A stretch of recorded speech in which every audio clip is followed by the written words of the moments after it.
Hello and welcome back to the Twins and Needles Sewing Room. Today I want to talk to you about sewing machine manuals.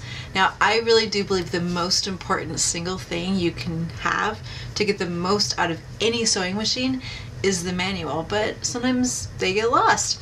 Now if you're lucky like me and you want a true vintage experience, you can sometimes find the original ones for sale online, or in my case I got mine at the Textile Center Garage Sale one year, which I was super happy to get.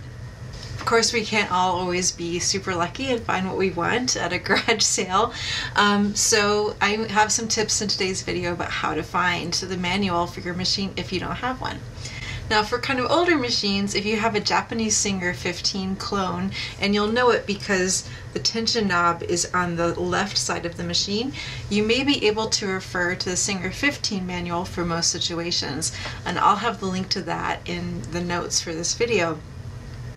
Many manuals are also available for free from a website called manualslib.com. I'll have that link as well.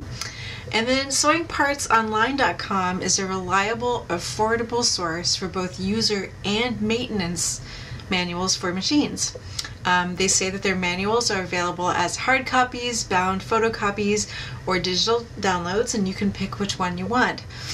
Some manufacturers, such as Kenmore, don't seem to offer sewing machine manual downloads on their websites, which is a pity, but most manufacturers do. I will have links in the notes for this video to the ones I found in alphabetical order. Happy hunting, and I hope you find your manual so you can get the most out of your machine.